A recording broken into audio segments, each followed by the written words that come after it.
Hola, ¿cómo están? Buenas noches, bienvenidos nuevamente aquí a Ocurre Ahora. Seguimos paso a paso la contabilización de las actas en la OMPE.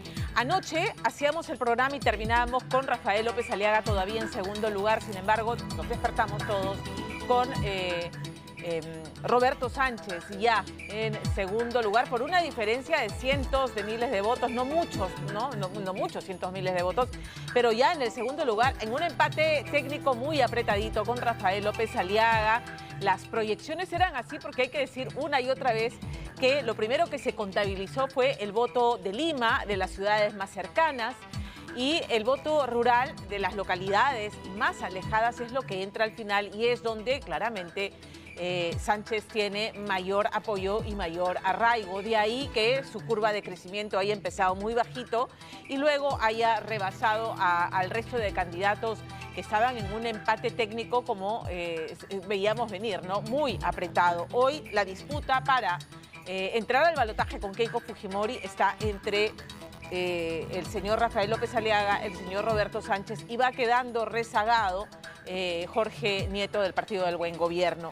Ahora, es importante que sepan que no va a haber resultado final, y esto ya lo ha anunciado el Jurado Nacional de Elecciones, hasta no solamente que se contabilice la última acta, ahí no acaba. O sea, una vez que usted vea el 100% en la página de la OMPE, ahí no acaba la cosa, porque todas las actas impugnadas tienen que resolverse en cada jurado electoral especial. Y si luego ahí no termina de resolverse la cosa y todavía hay discrepancia, se eleva a la última instancia en materia electoral, que es el Jurado Nacional de Elecciones. Va a ser engorroso, sí, va a ser largo, sí, vamos a estar mordiéndonos las uñas un poco más de tiempo también, pero ha estado tan enrarecido el ambiente con la negligencia de Piero Corvetto de la OMPE, y ahora vamos a ver esta noche que ya no solamente es Gálaga, sino que habrían otras empresas y además otros funcionarios.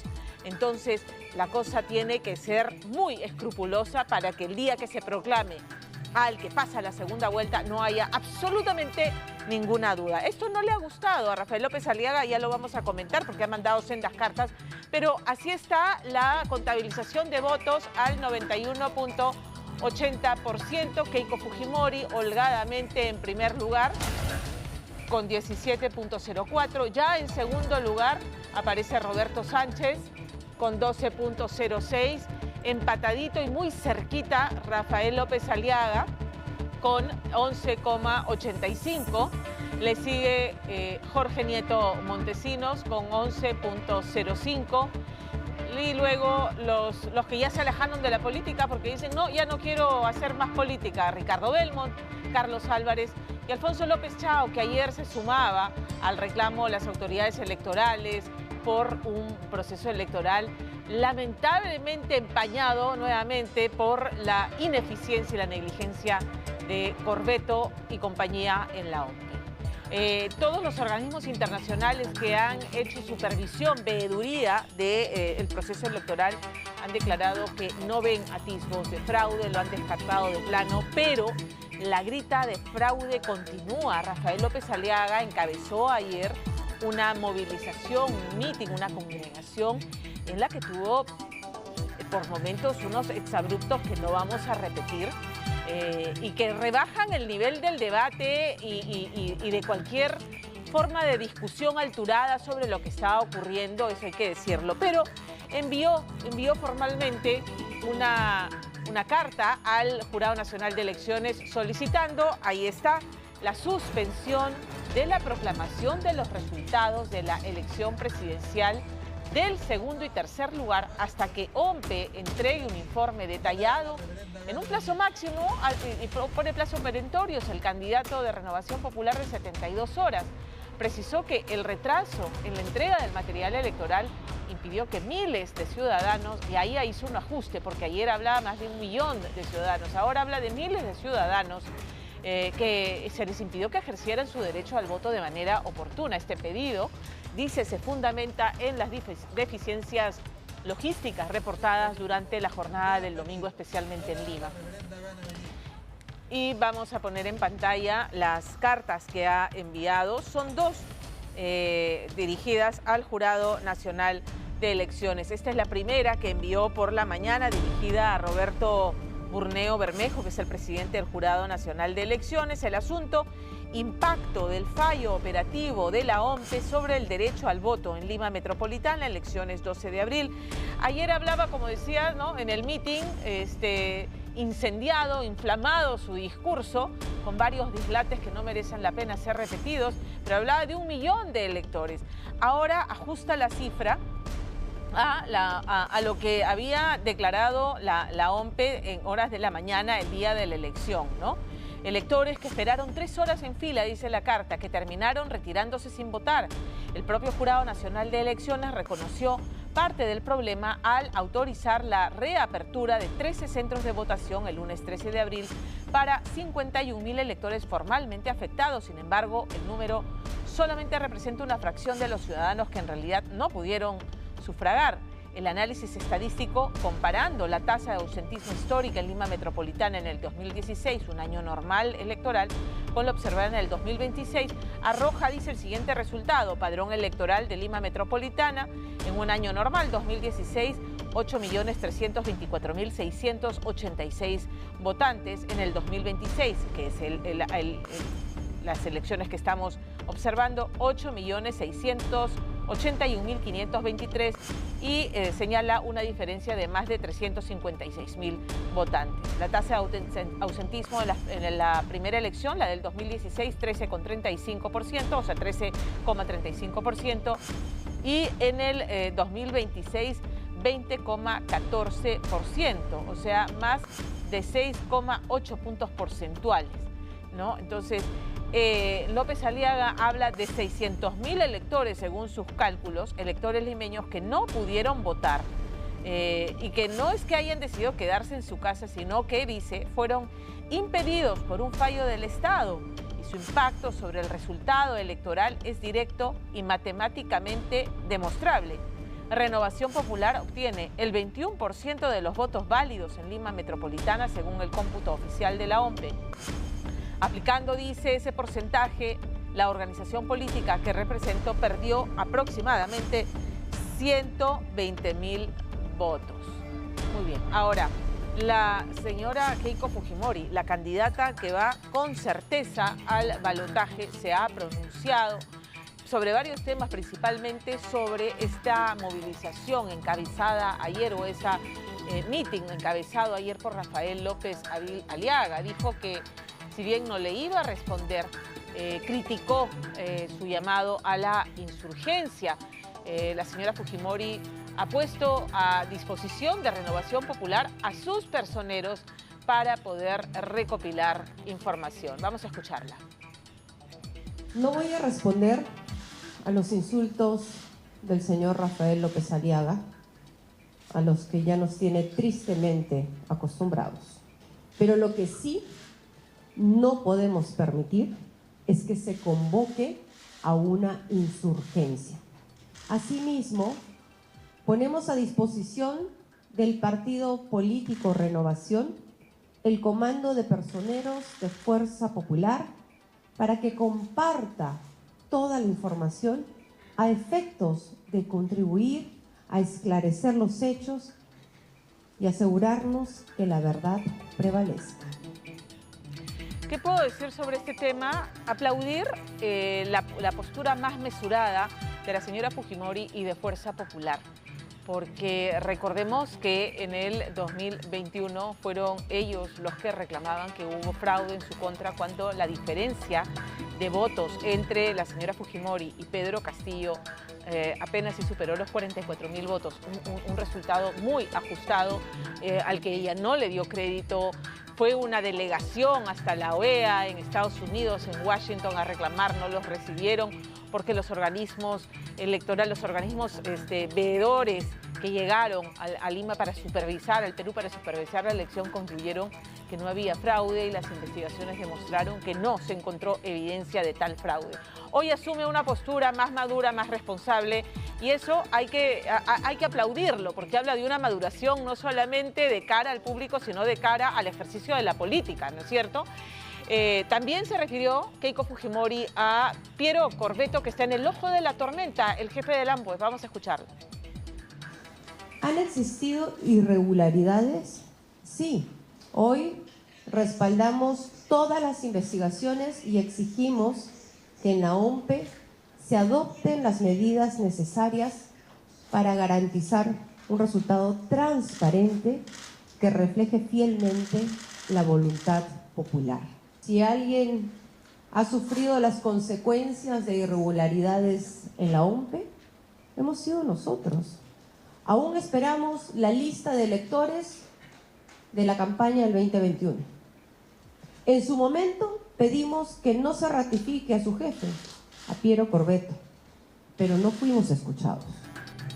A ver, Piero Corvetto cada vez más complicado porque a las denuncias del Jurado Nacional de Elecciones, la postura que tiene el Congreso respecto a las explicaciones que dio en la Comisión de Fiscalización no alcanzaron, aunque se pidió disculpas una y otra vez.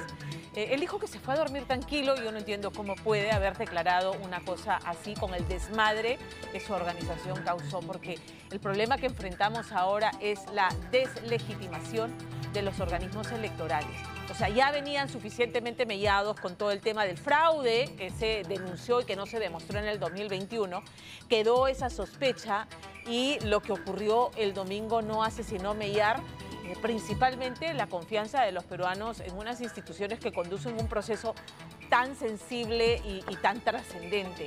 Esa es la responsabilidad del señor Corvetto. La Dirección contra la Corrupción de la Policía ha citado al jefe de la OMPE para que declare como testigo el viernes en el marco de una investigación sobre las demoras y las fallas logísticas que ocurrieron durante las elecciones generales. La citación ha sido programada para las 3 de la tarde y, claro, busca esclarecer los motivos de estas graves fallas reportadas durante la jornada electoral. El documento ha sido entregado por el mismo jefe de la DIRCOCOR, el general Walter Ramos Gómez. Tenemos el documento y lo ponemos en pantalla. Ahí está, ¿no? La citación, de momento en calidad de testigo, ¿no? En calidad de testigo a Piero Alessandro Corvetto Salinas para el viernes a las 3 de la tarde. Y si eso no fuera suficiente, el Congreso, la Junta Nacional de Justicia, el Jurado Nacional de Elecciones, todos han puesto, y claro, la mitad del Perú ha puesto los ojos encima de Piero Corvetto. La Unión de Gremios Empresariales también se han pronunciado respecto a Piero Corvetto, pidiendo que sea destituido, o sea, que no siga al frente de la organización del proceso electoral, porque estamos a la mitad del proceso. En tanto no hay ganador, tenemos que ir a una segunda vuelta, el balotaje, se tiene que organizar ese procedimiento, y lo que reclaman los gremios es que no sea Piero Corvetto quien esté al frente. El tema es que el cargo de jefe de la OMPE es irrenunciable y en todo caso tendría que ser la Junta Nacional de Justicia quien tendría que pronunciarse en esa línea. No podría él no podría él apartarse. ¿Cuáles son los mecanismos? Tendría que evaluarlos la Junta Nacional de Justicia. Vamos con la nota. A ver, lo que les comentaba, ¿no? La Unión de Gremios Empresariales ha solicitado a la Junta Nacional de Justicia que destituya inmediatamente a Piero Corvetto tras los retrasos en la distribución del material electoral en las elecciones. Tenemos los comunicados que vamos a poner en pantalla. Ese es el comunicado de los gremios solicitando eso mismo, la destitución inmediata, dice, del jefe de la OMPE. Y vamos a poner ahora el de COMEX. Ahí está. OMPE no estuvo a la altura, exigimos cambios inmediatos para una segunda vuelta ordenada. Lo ocurrido no puede minimizarse, dice COMEX. Se registraron problemas operativos y una gestión que no estuvo a la altura de una jornada democrática que exige planificación, ejecución y reacción inmediata ante contingencias. Más grave aún, la instalación tardía de mesas que dejó a ciudadanos que acudieron temprano sin posibilidad real de votar al no poder regresar, lo que es inaceptable, y por ello demandan que Piero Corvetto no continúe al frente de la OMPE de cara a la segunda vuelta y exigen un relevo inmediato del jefe de la OMPE. Vamos a escuchar sus descargos ante los descargos de Piero Corvetto ante precisamente la Comisión de Fiscalización del Congreso.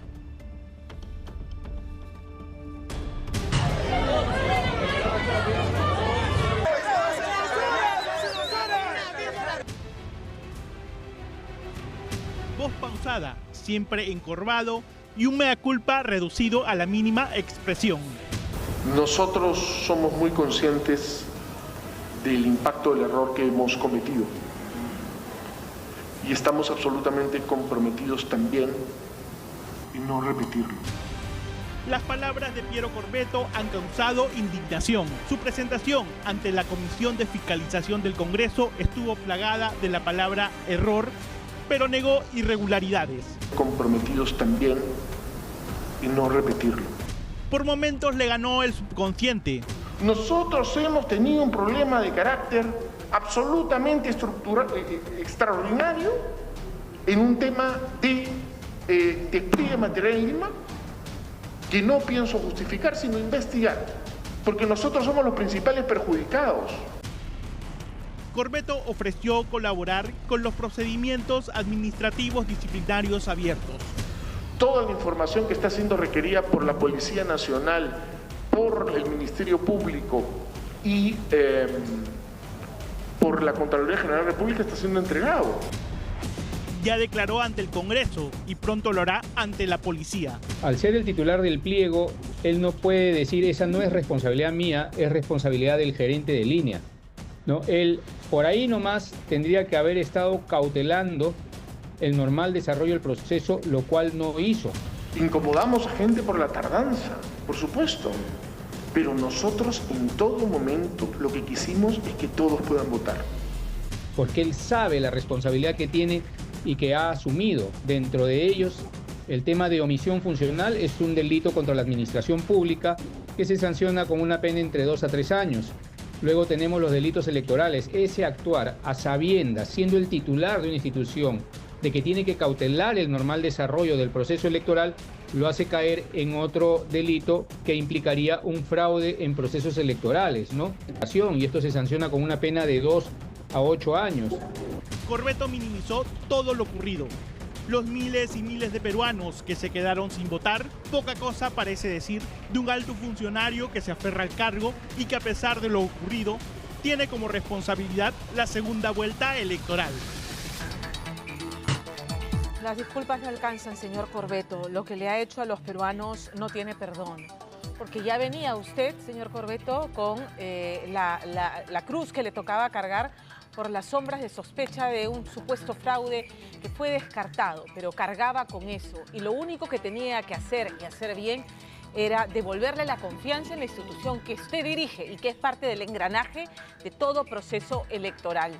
Lo que ha hecho es imperdonable porque le ha quitado la confianza a los peruanos respecto al organismo que usted dirige y al proceso electoral en sí, en una coyuntura donde lo que necesitábamos era claridad absoluta, transparencia absoluta y sobre todo eficiencia para que no hubiera ningún resquicio de sospecha de que pudiera cometerse un fraude en un país polarizado, donde no miramos al otro que no piensa como nosotros, como diferencias y nos podemos entender igual, sino como un enemigo. Lo que ha hecho es imperdonable y la ley no le permite renunciar, pero ya ve cómo la mitad de los peruanos le piden que se vaya, más gremios y más instituciones pidiéndole que dé un paso al costado. La ley no se lo permite, pero veremos qué es lo que ocurre, porque cargar con ese peso y conducir la segunda vuelta no hace sino atizar el fuego de la desconfianza. Eso es imperdonable en un país donde la institucionalidad está suficientemente golpeada y siempre esto nos deja como lección que siempre todo puede ser peor. Necesitamos responsabilidad y que se dé la cara, y que asuman responsabilidades y que no se laven las manos.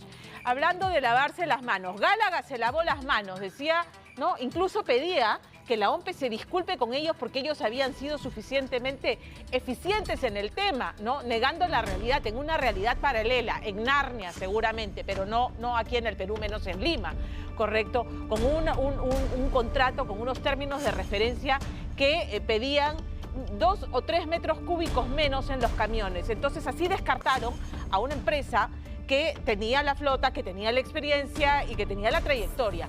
Y calzó perfectamente los camiones de Gálaga, sin demostrar que los tenía todos listos y operativos para hacer el trabajo para el que se le habían comentado. Pero no es la única empresa, y Jessica Lara ha descubierto que hay una empresa que también le dio servicios informáticos, que también ha sido cuestionado todo el tema del soporte informático de la OMPE para hacer este trabajo. Entonces, el reportaje de Jessica Lara hace nuevas revelaciones, una nueva empresa y además nuevos personajes, nuevos funcionarios de esta institución involucrados en presuntas irregularidades. Vamos a ver.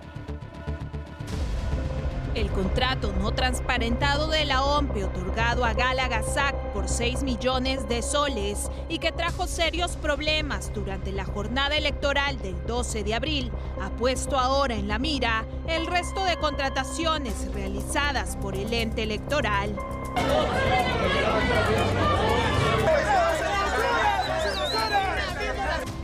Un caso que no solo evidenció fallas, según la propia OMPE, más de 60.000 peruanos no pudieron votar, sino que abrió una pregunta mayor: ¿qué otras contrataciones no están siendo transparentadas?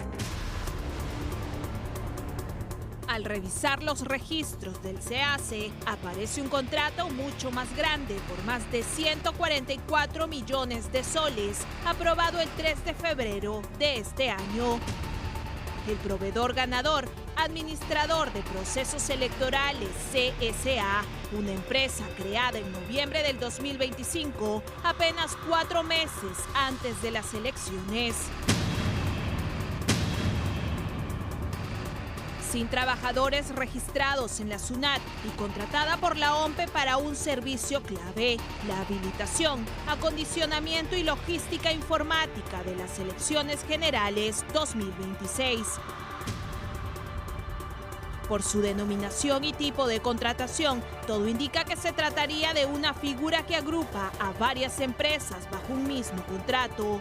Sin embargo, hasta ahora no se ha hecho pública la información sobre qué empresas la integran. Y al igual que en el caso Gálaga, el contrato completo no ha sido publicado. No se conocen sus términos, ni mucho menos las condiciones bajo las cuales debía realizarse el millonario servicio. El hecho que las contrataciones de OMPE, de RENIEC, del Jurado Nacional de Elecciones relacionadas específicamente a los procesos electorales no se rijan por la Ley de Contrataciones del Estado, no hacen que los recursos... Presentación de información inexacta en procesos de contratación pública, una inhabilitación que ya fue cumplida y que no le impide actualmente contratar con el Estado. De hecho, mantiene contratos millonarios con diversas entidades públicas con vigencia incluso hasta el 2031. Tienen permanente riesgo de ser sancionados, tienen por costumbre crear empresas paralelas, en realidad de los mismos dueños, para que cuando se aplique la sanción a la primera empresa, la segunda actúe prácticamente como un testaferro. Simplemente es una práctica que hoy no es sancionada por el OCE. Y mientras el país se encamina a una segunda vuelta en junio, millones de soles de todos los peruanos ya han sido comprometidos.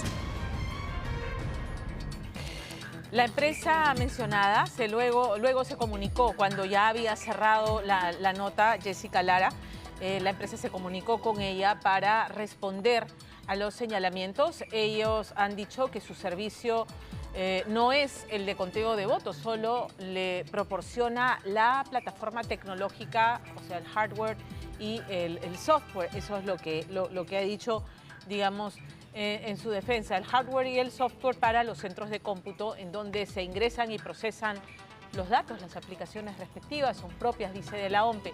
De igual forma, lo que han señalado es que el servicio se brinda solo en los centros de cómputo y no en los locales de votación donde los equipos son de propiedad de la OMPE. Y esa aclaración hay que ponerla en contexto porque además en varios centros lo que falló no solamente es que no llegó el material electoral, sino que los equipos que entregó OMPE no funcionaban. No había tinta para las impresoras, el sistema era lento, causándole no solamente incordio a los miembros de mesa, sino que retrasaban todo el proceso. Hay otra empresa que es parte del consorcio, que Sonda, que es parte de este consorcio Procesos Electorales CSA, que también ha hecho llegar su comunicado hace breves momentos y reclaman que sobre la adjudicación al consorcio Procesos Electorales CSA por el servicio de habilitación Acondicionamiento y Logística Informática para este proceso electoral. Sonda, como parte de ese consorcio, señalan que el 2 de noviembre del año pasado, la OMPE adjudicó al consorcio el servicio de habilitación, acondicionamiento y logística informática de sus oficinas descentralizadas de procesos electorales a nivel nacional, que a la fecha Sonda del Perú y el consorcio vienen cumpliendo a cabalidad sus responsabilidades en la habilitación, acondicionamiento y logística informática de los centros de procesamiento de votos de acuerdo con los requisitos y pasos que establecía la licitación del servicio mencionado, que Sonda no está relacionado directa ni indirectamente con la habilitación o gestión de los centros de votación, que la empresa se encuentra habilitada para contratar con el Estado peruano desde el 9 de mayo del 2022, cumpliendo todos los requisitos de los procesos establecidos por la normativa peruana. Y finalmente señalan que cuenta con una sólida trayectoria de más de 50 años y presencia consolidada en 13 países de América Latina y Norteamérica, y que en el Perú cuentan con más de 40 años de operación, lo que dicen los consolida como un aliado confiable para el sector público y privado. Claro, empiezan a tomar distancia y a salvaguardar, y eso se demostrará en las investigaciones. Finalmente, el buen nombre de todas las empresas que están involucradas en este desmadre. Y el señor Piero Corvetto dice, yo el sábado me fui a dormir tranquilo. Increíble, increíble. El peor sistema de conteo de votos de Latinoamérica parece que lo tenemos en el Perú. En Chile se demoraron horas en contabilizar los votos para ver quién ganaba la segunda vuelta electoral. Incluso Venezuela lo hizo más rápido. Y el señor Corvetto dice que se fue a dormir tranquilo y que no hace mea culpa y que quiere que se investigue. Por supuesto que se tiene que investigar para determinar responsabilidades de las que él no se puede lavar las manos. Vamos nuevamente a la OMPE porque luego de escalar al segundo lugar en el conteo de votación, ahí están los resultados al 91,86% de los votos, Keiko Fujimori 17,04%, Roberto Sánchez sigue en un apretado segundo lugar con Rafael López Aliaga, Sánchez con 12,06% y Rafael López Aliaga con 11,85%, Jorge Nieto 11,05%, Ricardo Belmont, que ya no está en la contienda política ni tampoco en las lidas políticas, me voy, ni votó y ya se largó, 10,14%. Ya después viene Carlos Álvarez, que también dijo ya no quiero nada, cochina política, todos son unos traidores, y finalmente Alfonso López Chao. El folclore de la política peruana, ¿no? Los candidatos o estos personajes que surgen para la coyuntura y luego dicen, no, mejor ya no. Como Kiko, que se lleva la pelota, ya no juego, ya no. Increíble. Karina Reina Farge, en el Jurado Nacional de Elecciones. Karina, ¿cómo estás? Buenas noches, bienvenida. Muy buenas noches, Pamela. Efectivamente, hemos llegado nuevamente al Jurado Nacional de Elecciones, donde también ha llegado un grupo de personas, ¿no?, que se están manifestando en contra de este proceso electoral. Es un grupo más reducido a comparación del día de ayer, ¿no? Y estamos viendo que en este momento se retiran. Entiendo que empezarían una marcha hacia la Oficina Nacional de Procesos Electorales de la OMPE, ¿no? Y para ello, para resguardar, digamos, el edificio del Jurado Nacional de Elecciones, unos 5 o 6 efectivos están en la puerta con escudos, digamos, para evitar cualquier daño a la institución, digamos, al inmueble como tal. Sin embargo, no, esto no ha pasado a mayores, ha sido una manifestación tranquila, ¿no? Han elevado su voz de protesta, pero con mucha tranquilidad. Pero otra cosa que llegó el día de hoy es una segunda comunicación que ha hecho llegar Rafael López Aliaga, bueno, la agrupación Renovación Popular, ¿no? Porque tú leías un primer documento, pero hay un segundo documento que ha hecho llegar y que hace aproximadamente una hora también ha hecho público a través de sus redes sociales Rafael López Aliaga.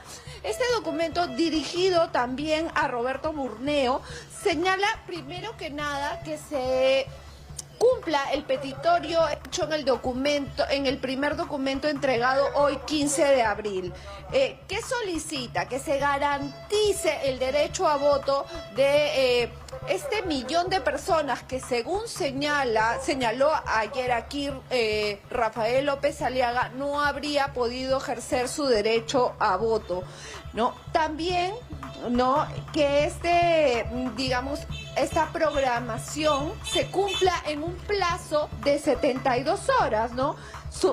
Vuelve a reclamar, ¿no?, suspender la proclamación de orden de mérito del segundo y tercer lugar. Es decir, todo bien con Keiko Fujimori, ¿no?, pero el segundo y tercer lugar en donde él podría ubicarse, solicita no se proclame, ¿no?, hasta que se presente en un plazo máximo de 72 horas el informe detallado sobre las mesas abiertas fuera de horario, electores que abandonaron sus colas a causa del desabastecimiento del material. Segundo, también exige que se convoque una reunión urgente del Pleno del Jurado Nacional de Elecciones, ¿no?, y que este mecanismo garantice el ejercicio del derecho a voto de este millón de personas, ¿no? Por otro lado, requiere formalmente, ¿no?, y al Pleno del Jurado Nacional de Elecciones, ¿no?, que en el plazo máximo de 24 horas se confirme la recepción del documento y se dé cumplimiento integral a 2 puntos del petitorio formulado en la carta del 15 de abril, es decir, de hoy en la mañana. Que se informe por escrito, ¿no?, a esta parte legitimada dentro del mismo plazo de las 24 horas adoptadas y a la fecha de la reunión del Pleno.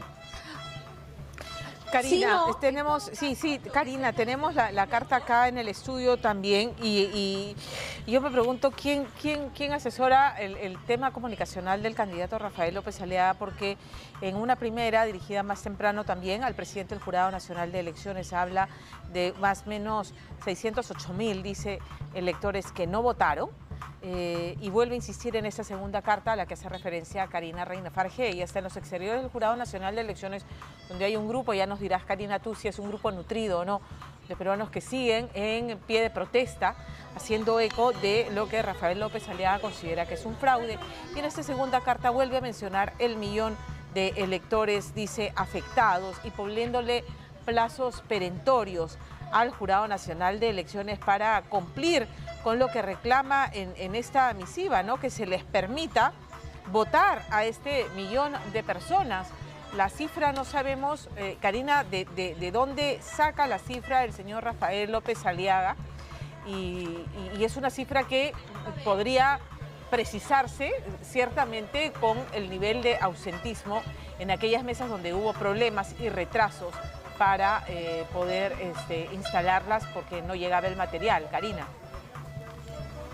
Sí, lo que él señaló el día de ayer aquí, ¿no?, y que hay que decirlo porque es lamentable, ¿no?, lo hizo de una manera un poco fuerte y podríamos decir con una suerte de agresividad, ¿no?, un discurso cargado de una suerte de agresividad. Sin embargo, lo que él señalaba es que se han hecho sondeos y una proyección, ¿no?, de los personeros que han estado en dichas mesas. Por eso es que él señalaba que esa proyección daba que del millón de personas un 30% podría favorecer a su candidatura. Es la explicación que Rafael López Aliaga dio ayer aquí en los exteriores del Jurado Nacional de Elecciones y que tenemos grabada, ¿no? Pero fue un discurso bastante extenso el que él emitió aquí de aproximadamente 45 minutos. Yo lo que quería remarcar, Pamela, es que al final del documento señala que se haría una denuncia penal en el Ministerio Público y también ante la Junta Nacional de Justicia, ¿no?, en contra del Jurado Nacional de Elecciones. Es decir, está instando al Jurado Nacional de Elecciones, ¿no?, a que respondan su petitorio, de lo contrario haría estas 2 denuncias. Efectivamente, porque al final de la carta sobre la que estamos discutiendo, señala que caso contrario, o sea, que no se acate lo que él está solicitando, dispone interponer queja formal ante la Junta Nacional de Justicia por la presunta falta grave que con su acción estarían vulnerando el derecho fundamental al voto y a la legitimidad, ¿no? Entonces, claro, la amenaza es: si es que no acatas, lo que voy a hacer es ampliar la denuncia penal ante el Ministerio Público por los delitos de omisión de funciones y delito contra el derecho al sufragio. O sea, ya no es con Piero Corbeto la cosa, sino también con el señor Burneo, el presidente del Jurado Nacional de Elecciones. ¿Cómo están las cosas ahí en la calle, Karina? Veo movilización. ¿Es tan nutrida como la de ayer? ¿Hay algún representante del partido? No. Es mucho más pequeña a comparación de la de ayer, hay que decirlo, ¿no? Si bien es cierto, tienen megáfonos, chicharras, y es un grupo de personas que, ojo de buen cubero, podría decir que no pasan de 100, Pamela. Hemos visto a 2 o 3 con algún logo del partido. Sin embargo, lo que sí destaca son las banderas de Perú, ¿no? Algunos carteles que obviamente aluden a que se habría dado un fraude, pero son pocas personas, ¿no? Y que si bien es cierto se están manifestando, lo están haciendo de manera pacífica. No ha habido ningún conato de bronca con la Policía Nacional, ningún enfrentamiento, porque sí hay agentes resguardando el inmueble, pero vemos que están aquí elevando su voz de protesta, sí, haciendo alusión a que podría haber habido un fraude, pero... Karina, te agradezco por la información. Enhorabuena que todo se produzca de manera pacífica, con todo derecho a salir y protestar. ¿No? Es un derecho constitucional, pero tenemos esta postura irreductible de Rafael López Aliaga de llegar hasta las últimas consecuencias si es que no se hace oídos a sus reclamos, ¿no? Que se le permita, ha dicho ahora, que se le permita el voto a más de un millón de peruanos. Seguimos con el tema de la OMPE porque habíamos el día lunes por la mañana, la policía llegó hasta las oficinas de Josué Samamé Blas, funcionario de la OMPE, y fue detenido por agentes de la Dirección contra la Corrupción. Bueno, él ha sido liberado tras cumplirse las 48 horas de flagrancia, pero ya ha prestado declaración ante la autoridad. Ya el día lunes sabíamos que había delatado o revelado que había otro funcionario responsable de lo que ocurrió el domingo con la organización de las elecciones. Pero resulta, y esto es lo que vamos a revelar esta noche en este otro informe exclusivo, que hay otro funcionario vinculado a esta negligencia, además de la empresa Galagasa. Tenemos nota. José Samamé Blas, exgerente de gestión electoral de la OMPE, ha quedado en libertad, pero ha arrastrado consigo a un nuevo personaje que, de acuerdo a su declaración ante la Fiscalía, habría sido responsable de la firma del contrato entre OMPE y la empresa Galagasac. Ante la pregunta del fiscal sobre quién fue el encargado de la firma del contrato para la distribución del material electoral, Samamé Blas respondió: la contratación la realiza la gerencia de administración, no mi persona. Gerencia que desde octubre de 2025 es liderada por Eduard Alarcón González. José Samamé hace referencia a él hasta en 2 oportunidades ante la Fiscalía, pues asegura que al tomar conocimiento de la falta de camiones de la empresa Galagasac para el reparto de material electoral, decidió conversar vía llamada telefónica con Eduard Alarcón González para encontrar una solución. Consulté con el área de administración la posibilidad de contratar camiones de urgencia, lo que hice antes del mediodía, conversando telefónicamente desde mi celular con el gerente de administración, Eduard Alarcón, quien me indicó que se podía contratar unidades móviles hasta por la suma de 48.000 soles. El Jurado Nacional de Elecciones ha incluido también en su denuncia penal a Alarcón en su calidad de gerente de administración de la OMPE. Pero esta no es la primera vez que su labor se pone en tela de juicio. En 2023 fue también incluido en una denuncia realizada por el entonces procurador del RENIEC por presunto delito contra la administración pública u omisión de actos funcionales. Señor Juan, ¿qué se viene realizando en estos momentos? Bueno, en principio la noticia es que ya terminamos el ensamblaje. Juan Fan Sánchez es también sindicado por José Samamé en su declaración ante la Fiscalía. Al preguntársele quién era el responsable de supervisar el cronograma para la distribución del material electoral, respondió: el responsable de supervisar era la Subgerencia de Producción Electoral a cargo del señor Juan Fan. Ha asegurado además haber presentado su carta de renuncia vía WhatsApp. El renunciante gerente de gestión electoral de la OMPE ha declarado ser inocente en este proceso y no ha autorizado la visualización y la lectura de su celular, que podría ser una caja de Pandora en el escándalo desatado entre la OMPE y Gálaga SAC.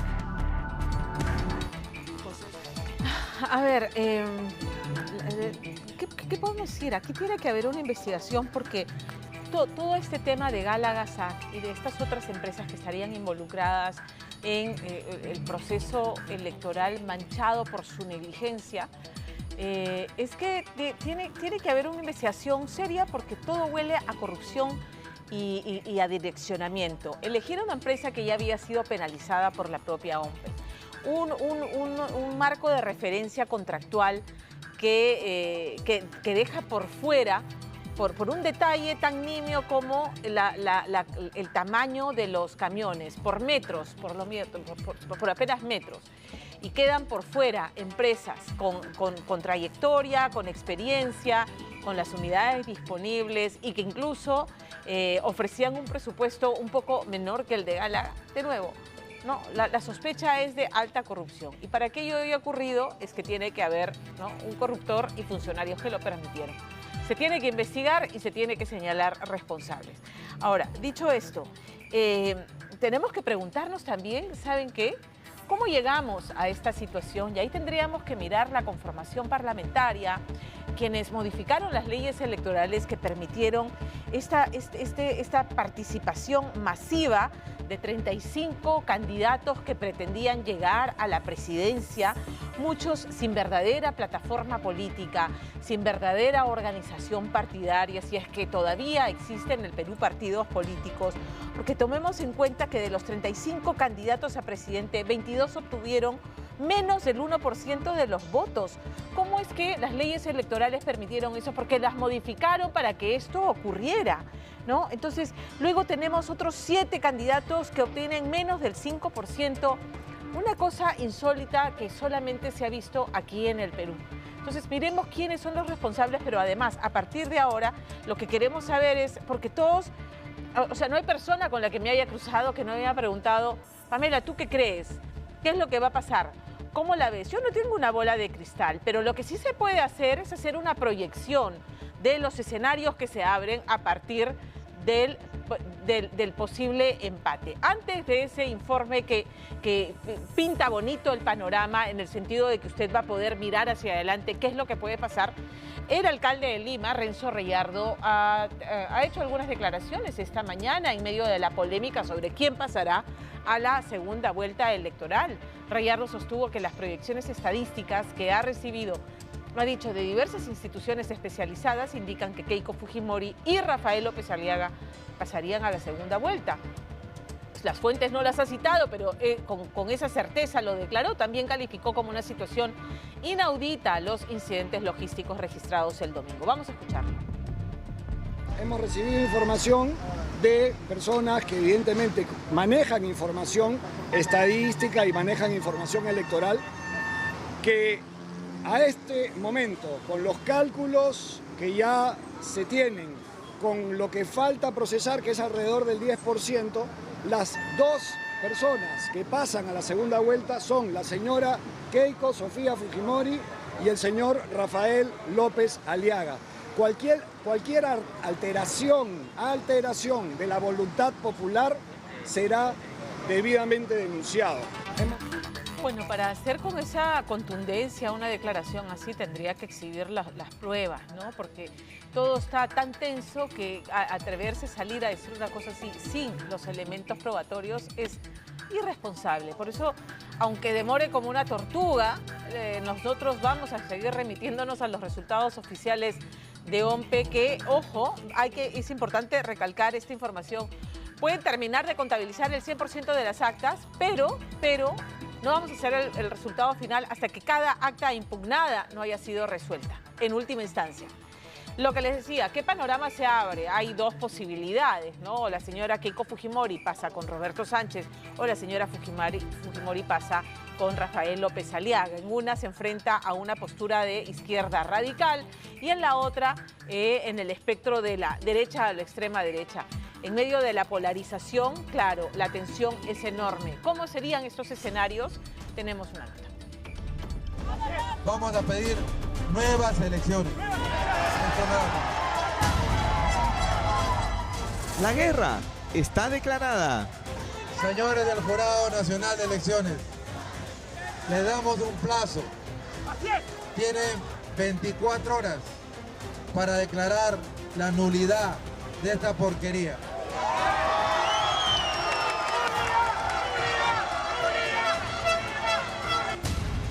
Y los dardos apuntaron principalmente a una persona.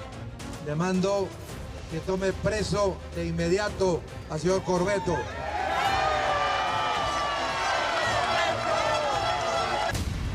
El jefe de la Oficina Nacional de Procesos Electorales, que trató de minimizar las irregularidades en los últimos comicios en su comparecencia ante el Congreso.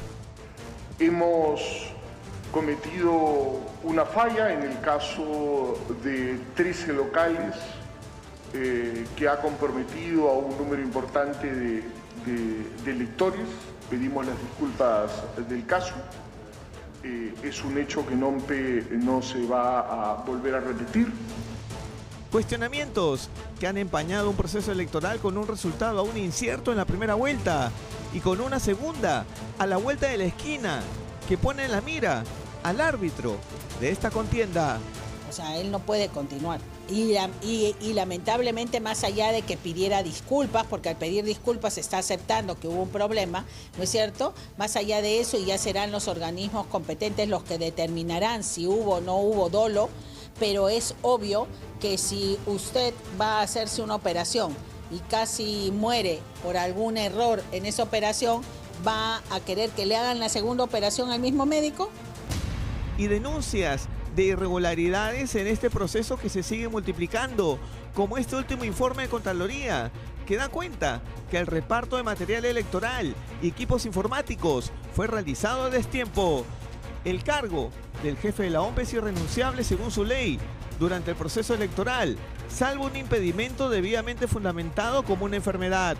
Pero hay quienes le piden a Piero Corbeto reflexionar sobre dar un paso al costado ante este clima de polarización.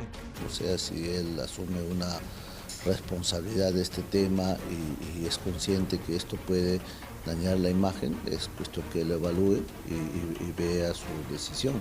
Yo no soy quien para decirle lo que tiene que hacer, no obstante advertir que aquí ha habido un problema muy serio, ¿no?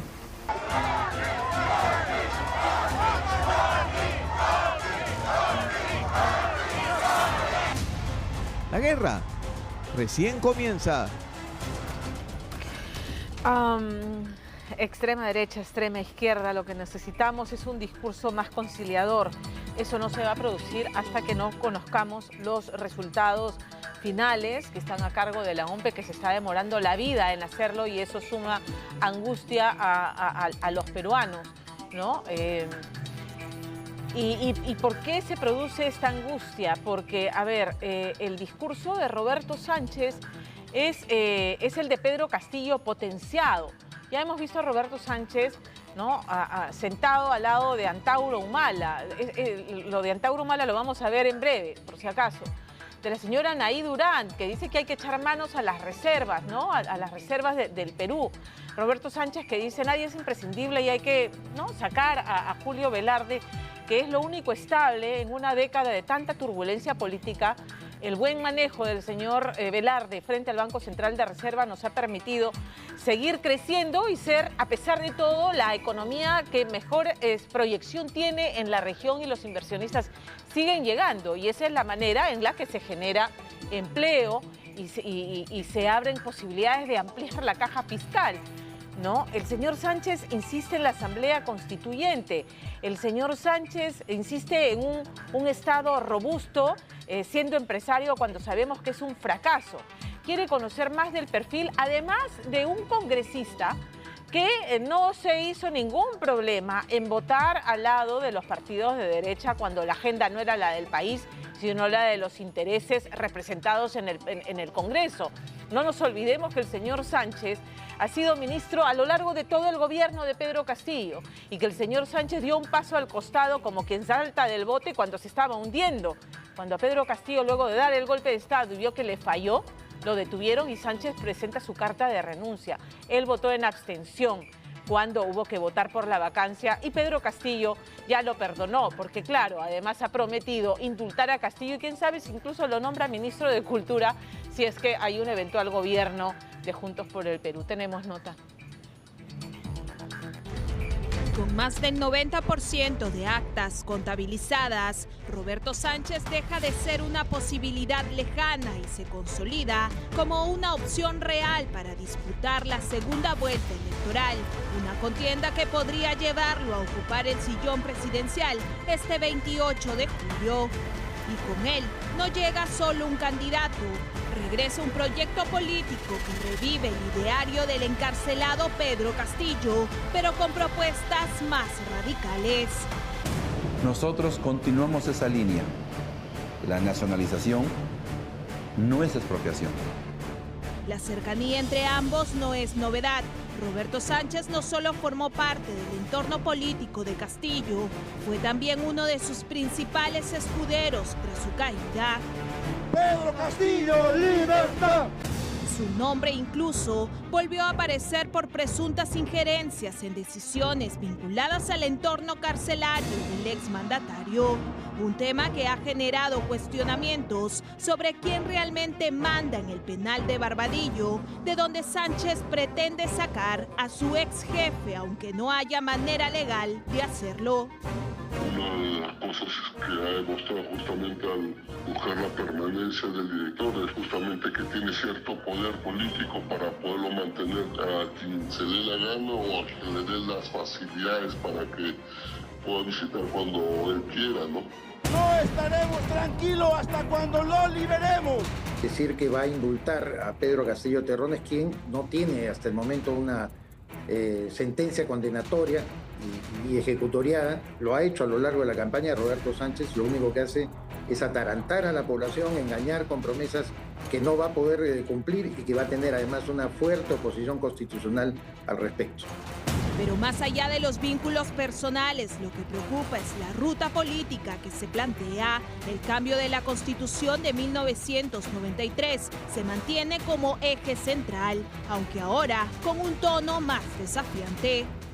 El cambio de constitución es una bandera que, como todos sabemos, agita un sector extremo de la izquierda. Justamente la constitución del 93, y está demostrado, es lo que ha permitido un crecimiento sostenido en nuestro país, y ello va a ser muy difícil de ser cambiado. Además, la composición del Congreso no le permite, en caso utópico que fuera él presidente de la República, tener una mayoría que lo lleve hacia ese disparate. Un escenario que el país ya vivió durante la crisis institucional que siguió al intento de golpe de Estado de diciembre de 2022. Disolver temporalmente el Congreso de la República.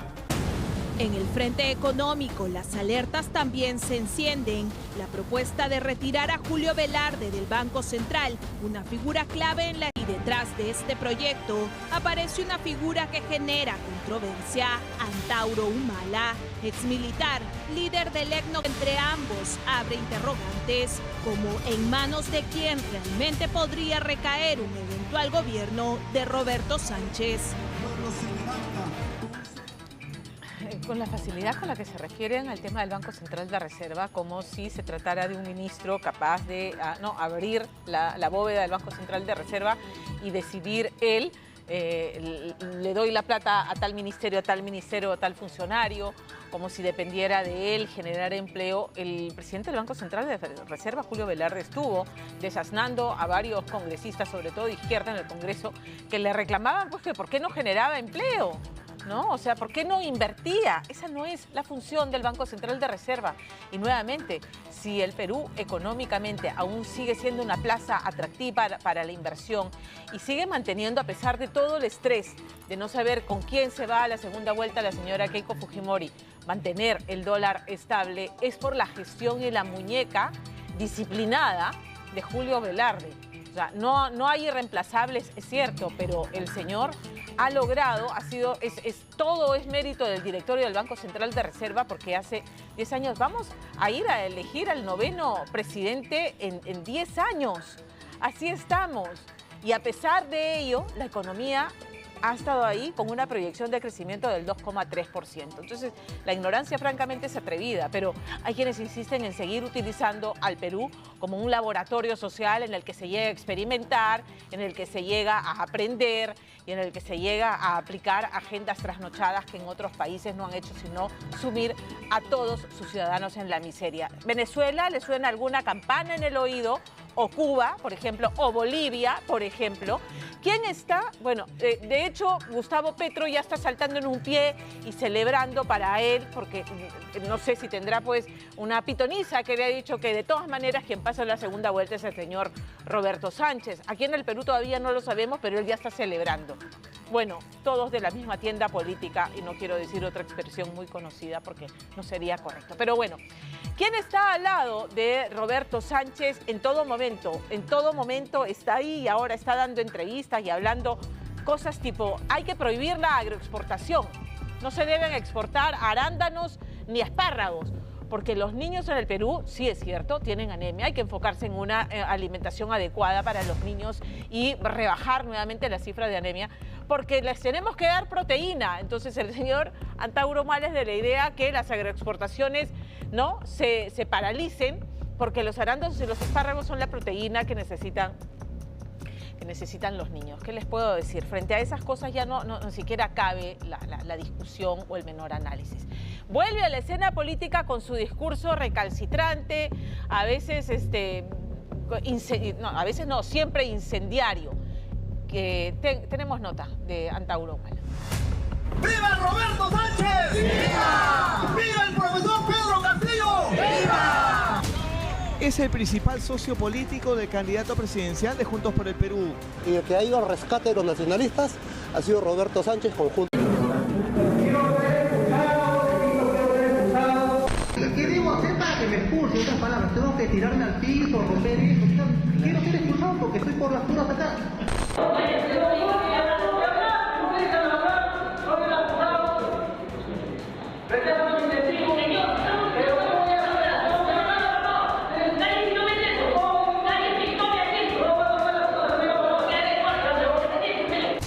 Conductas y declaraciones polémicas que continuaron tras recobrar su libertad hace 4 años por el Andahuaylazo.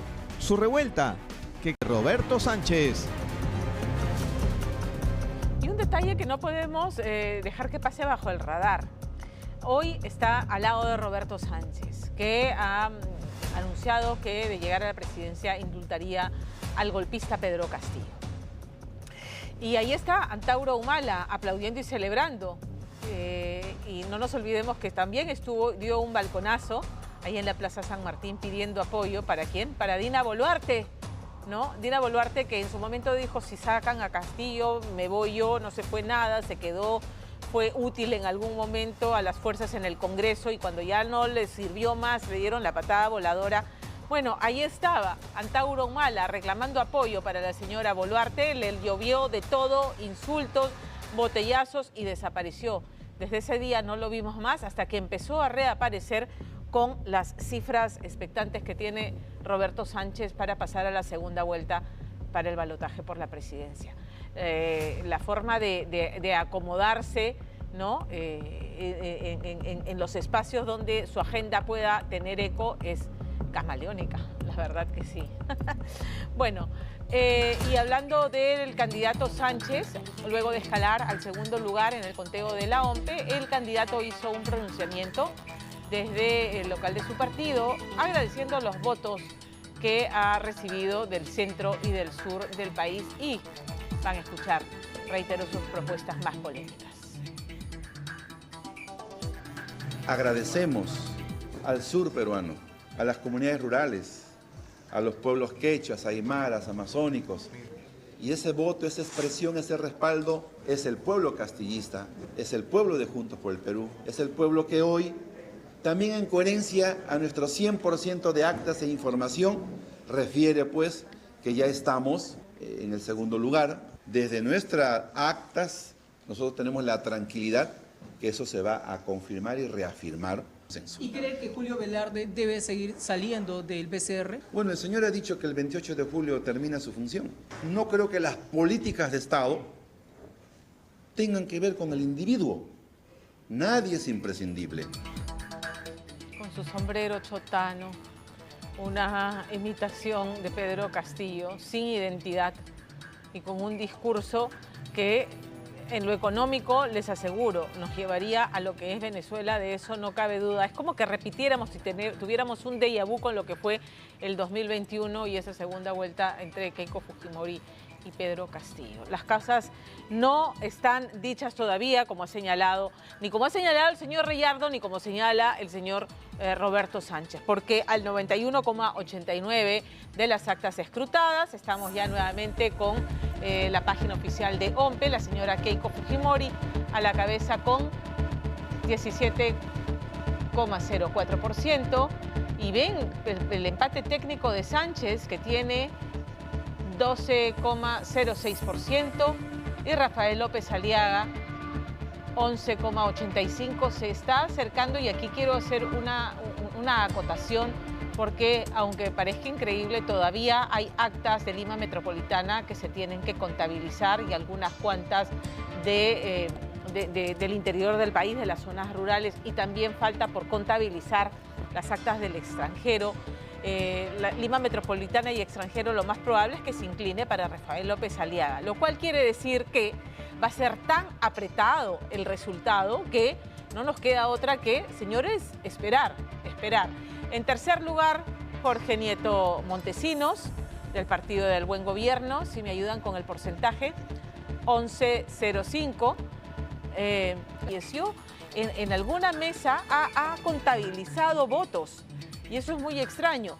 Como que es extraño personas que han entrado a ver su estatus, digamos, electoral, y personas que no han ido a votar y que sin embargo aparecen como que hubieran votado. Esas son las pequeñas anomalías que debieran investigarse o que debieran impedirse, ¿no es cierto? Pero así estamos, la contabilización avanza lentamente, y luego reiterarles que aún hay actas de Lima Metropolitana que no han sido contabilizadas y que pudieran estar a favor de Rafael López Aliaga, y lo mismo algunas actas del interior del país que favorecerían a Roberto Sánchez, y contabilizar también las actas del extranjero, lo cual quiere decir que todavía nada está dicho y nos queda solamente con paciencia esperar. Vamos ahora a conocer más del candidato Roberto Sánchez. Había hablado de su paso por el Congreso de la República, ¿no?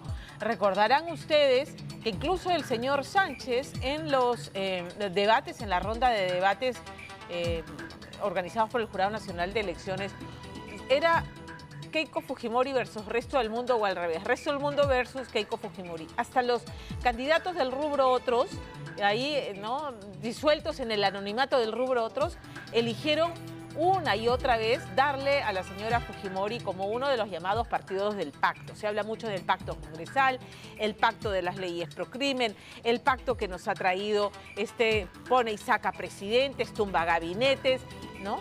Bueno, el señor Sánchez fue parte de ese pacto. Y este Congreso, además hay que decirlo, tiene al señor Sánchez de candidato con posibilidad de pasar a la segunda vuelta, pero le salvaron el pellejo, lo salvaron de una denuncia constitucional y de inhabilitarlo como inhabilitaron a la señora Betsy Chávez.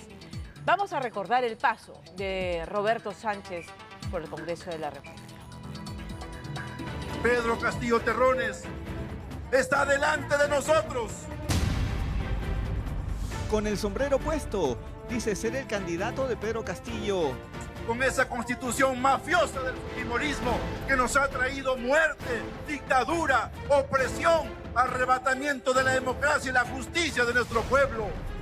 Y al costado de Jennifer Paredes, la cuñada hija política del expresidente preso, Roberto Sánchez, candidato presidencial de Juntos por el Perú, critica a quienes en teoría son sus enemigos progresistas fujimoristas, los que lo salvaron cuando fue acusado de complicidad en el golpe de Estado de Pedro Castillo. 15 votos decisivos de los 39 que se opusieron a la suspensión de Roberto Sánchez, frente a los 27 que votaron a favor. No se supo bien por qué. Casi hasta se preparaba su reemplazante. Él fue objeto de una acusación constitucional en el Parlamento por el tema del golpe de Estado y sin embargo no se logró los votos suficientes para suspenderlo en el cargo, con el apoyo de Fuerza Popular y los otros grupos parlamentarios que forman parte de esta alianza que gobiernan el Parlamento y el Ejecutivo. Aquí están las leyes que dice el Ministerio Público pro crimen del pacto mafioso. En todas, señor, he votado en contra, para su conocimiento. Aquí, el postulante del sombrero buscó desmarcarse en el debate de las leyes que un sector llama procrimen. Y es que Sánchez fue coautor de la ley que protege a los peruanos dedicados a la minería de pequeña escala, que beneficia a los mineros informales. El rol del señor Roberto Sánchez ha sido fundamental en la Comisión de Energía y Minas. Podemos decir que en realidad es la mano que mece la cuna. Estamos hablando de una persona que sin duda no solamente tiene vínculos con la minería informal, sino además a través de sus acciones ha beneficiado directa e indirecta. En promover la minería informal, un legislador que recibió para su campaña congresal de 2021 el aporte en pinturas por 6.000 soles de Zoila Yauri Aquino. Ella intentó beneficiarse con una ampliación del Reinfo y después fue contratada como auxiliar en el despacho de Sánchez. Liberaremos al presidente Pedro Castillo y vendremos a esta plaza a entregarle su sombrero. Es importante señalar, porque ustedes saben que la minería es el motor de la economía peruana. Los precios de los metales están al alza y nosotros somos productores de oro y de cobre. Así que somos un país verdaderamente rico en esos recursos, pero necesitamos orden en el tema de la explotación minera y nos enfrentamos a una economía ilegal que en muchos casos se articula con organizaciones criminales y que ha logrado ya la minería ilegal equiparar la cantidad de oro que exportan al exterior. Se han exportado más de 11.000 millones de dólares en oro ilegal que no paga un solo sol de impuestos. O sea, con las exportaciones y con los impuestos que se logra, carreteras, hospitales, pagar mejor a los médicos, en fin, todo lo que le beneficia a usted. Entonces, es importante recordar este proyecto de la Comisión de Energía y Minas que dirige Víctor Cutipa de Juntos por el Perú, que es el partido del señor Sánchez, que ha propuesto en este proyecto sumamente polémico de rebajar el plazo para que las concesiones mineras entren en producción o que acredite inversión de 30 a 15 años. Entonces, ¿qué pasa si es que no lo logra acreditar en 15 años la gran empresa minera, la que cumple con todas las medidas y todos los estándares? Se le cede a la minería y a la pequeña minería, a los mineros artesanales, que ya sabemos que no son otra cosa que mineros ilegales. Esa es la gran propuesta que pone en riesgo la gran minería, la minería responsable, digamos. Esto es bien peligroso, y eso suscribe nuevamente el señor Roberto Sánchez. Las cosas como son, aquí no es discutir, opinar o criticar sin fundamento. Infórmense y sepan qué repercusiones puede tener un gobierno de izquierda radical como la que propone el señor Sánchez. Nos vamos a la pausa con esto y vamos a regresar en vivo desde el Jurado Nacional de Elecciones, donde continúa el plantón de un grupo de ciudadanos que apoya los reclamos de Rafael López Aliaga, que le ha dado plazos preventorios ya no solamente a la OMPE, sino al Jurado Nacional de Elecciones, amenazando con denunciarlos penalmente. Volvemos también para hablar del escenario que se abre para el Congreso de la República, porque ya sabemos qué partidos han pasado y cómo sería la conformación parlamentaria. Además, actualizamos los resultados de la OMPE. Seguimos muy de cerca cómo avanza esa contabilización de votos. Regresamos.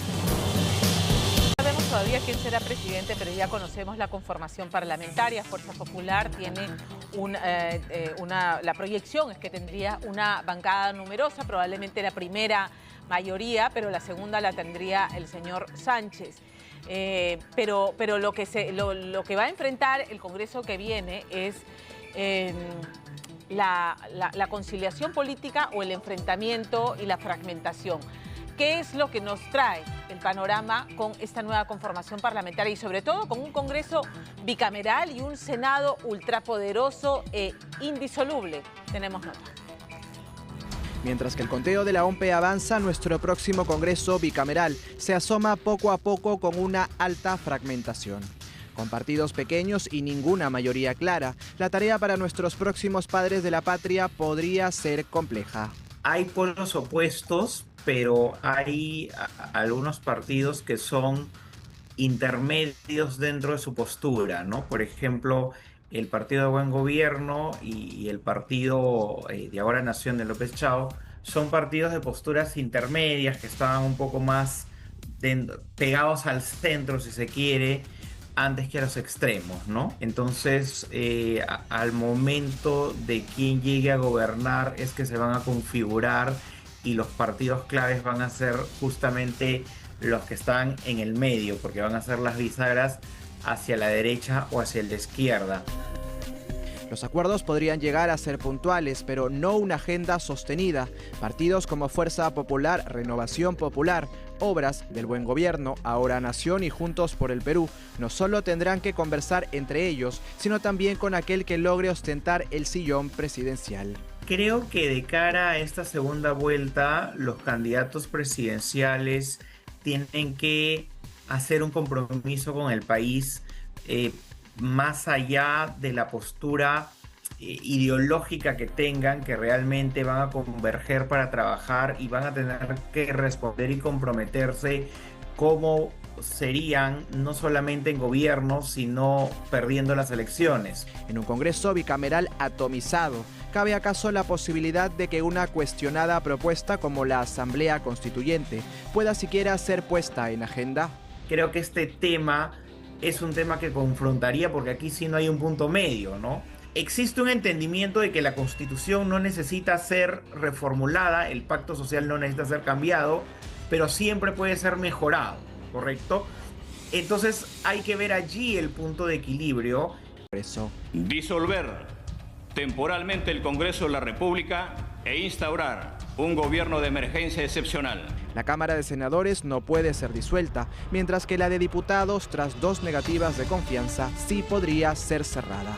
Bueno, los candados y las barreras que tienen son por los aspectos legales, pero recordemos que un presidente puede hacer la intención de ponerse de acuerdo con el ejército, el comando conjunto de las Fuerzas Armadas, y puede finalmente... La capacidad de articular entre fuerzas opuestas dependerá del avance del país, que suficiente ha tenido de crisis política.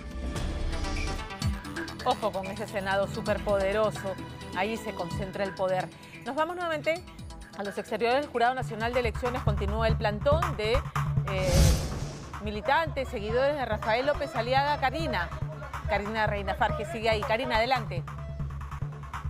Así es, Pamela, como tú puedes ver, el número de personas ha crecido, pero podríamos decir que no supera el centenar, ¿no?, de manifestantes que se encuentran aquí en los exteriores del Jurado Nacional de Elecciones, que continúan, ¿no?, lanzando arengas, señalando que podría haber nuevas elecciones. Ese es el pedido de las personas que han llegado hasta aquí. Afortunadamente no ha habido ningún incidente con la Policía Nacional. Muchísimas gracias, Karina, por este último reporte desde el Jurado Nacional de Elecciones. Y vamos también con el último reporte, pero esta vez desde la OMPE. Cómo se están moviendo las cifras al 91,95% de actas escrutadas. Keiko Fujimori, 17,04%. Roberto Sánchez, 12,06%.